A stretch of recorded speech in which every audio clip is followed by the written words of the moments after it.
Selamat pagi saudara-saudara yang kekasih dalam Tuhan Yesus Kristus.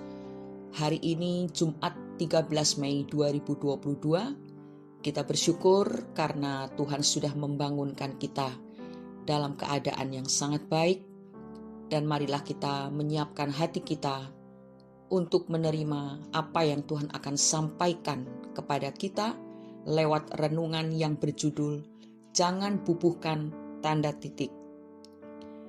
Bacaan firman Tuhan hari ini diambil dari kitab Keluaran pasal 2 ayat 11-15. Yang akan kita baca sekarang adalah Keluaran pasal 3 ayat 1 dan ayat 10.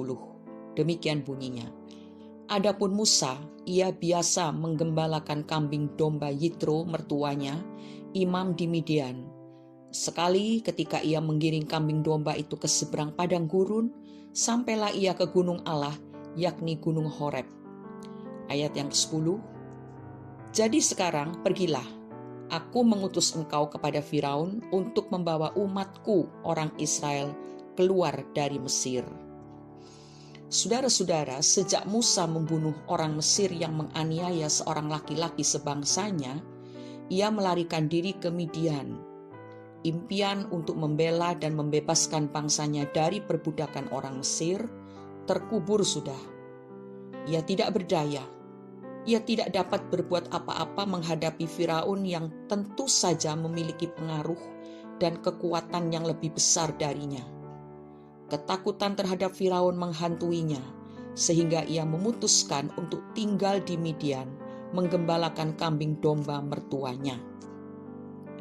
Dapat dibayangkan, seorang yang sudah terbiasa dengan kemewahan istana, orang terpelajar yang disegani, kini menjadi gembala kambing domba.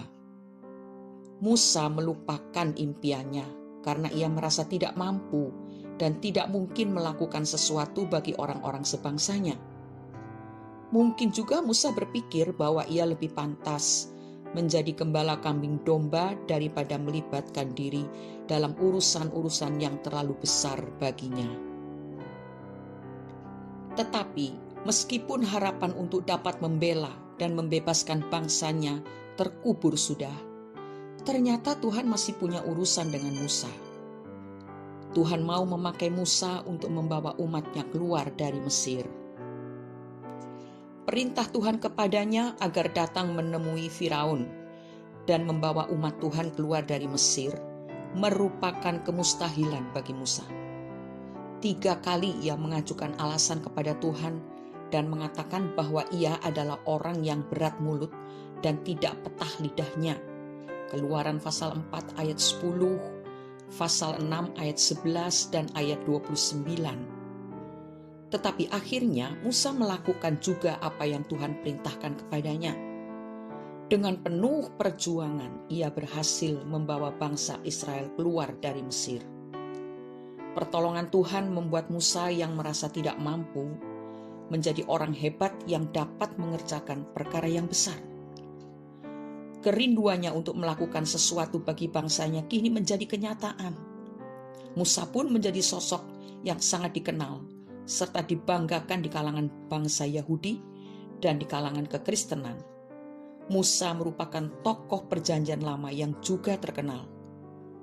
Selain perannya di dalam membebaskan umat Tuhan dari perbudakan, ia juga dikenal sebagai penulis kelima kitab pertama dalam perjanjian lama.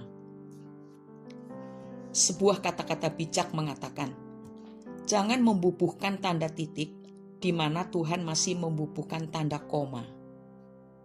Sejarah hidup Musa mengajarkan kepada kita agar jangan pernah menyerah dan berhenti pada satu titik di mana kita merasa tidak mampu atau merasa tidak mungkin bisa berbuat sesuatu.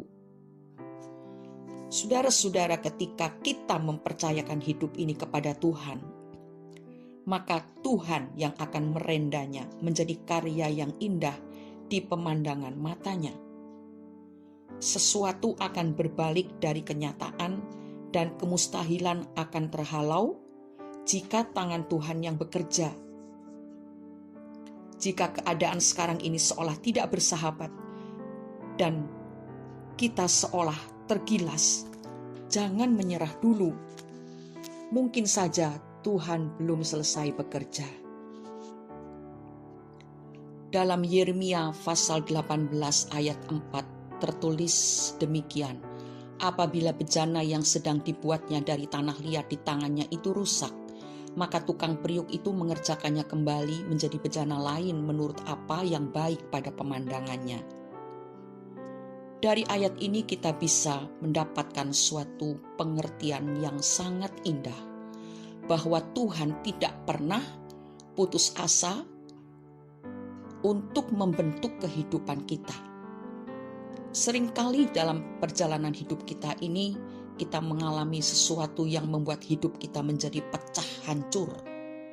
Tetapi Sang Penjunan tidak pernah membuang siapapun. Apa yang Ia lakukan adalah membentuknya kembali. Karena itu, saudara, jangan pernah membubuhkan tanda titik apabila Sang Penjunan masih mau mengerjakan ulang. Artinya di situ hanya ada tanda koma. Mari serahkan hidup kita ke dalam tangan Tuhan. Seburuk apapun masa lalu kita, Dia bisa membentuknya kembali asal kita berserah, menyerahkan seluruh hidup ke dalam tangan-tangan yang maha kuasa. Maka tangan-tangan itu akan membentuk kita sesuai dengan apa yang baik pada pemandangannya. Mari kita berdoa. Bapa di surga, kami bersyukur pada hari ini karena kasih setiamu begitu luar biasa. Tidak ada kata-kata yang bisa melukiskan betapa dahsyatnya dan dalamnya, tingginya, luasnya kasih-Mu terhadap kami. Bapa, pagi hari ini kami mempercayakan hidup kami ke dalam tangan Tuhan, dan kami percaya pada rencana-Mu yang indah bagi hidup kami masing-masing. Dalam setiap keadaan, ajarilah kami untuk bersabar sampai Engkau menyelesaikan karya-Mu di dalam hidup kami. Kami mohon Roh Kudus memberikan kekuatan, karena seringkali kami berputus asa, kami merasa tidak berharga karena kami gagal. Tetapi kasih-Mu memulihkan hidup kami. Biarlah Roh Kudus terus melawat setiap pribadi kami, Tuhan, karena kami ingin menjadi sesuatu yang indah, yang Engkau bentuk sesuai dengan kehendak-Mu. Inilah kami, kerjakan kami Bapa. Biarlah melewati hidup kami ini, nama-Mu dimuliakan, dan hidup kami berguna di hadapan Tuhan untuk memberkati sesama kami. Di dalam nama Tuhan Yesus Kristus kami sudah berdoa dan mengucap syukur. Amin. Keindahan sebuah karya baru akan kelihatan ketika karya itu selesai dengan sempurna. Selamat beraktivitas, saudara. Tetaplah percaya bahwa Tuhan punya rencana yang sempurna bagi setiap pribadi kita. Karena itu, kalau saat-saat ini hidupmu mengalami kegagalan, serahkanlah kepada Tuhan. Dia tidak akan membuang kamu, tetapi engkau akan dibentuknya kembali menjadi seperti apa yang Ia inginkan. Tuhan Yesus memberkati. Amin.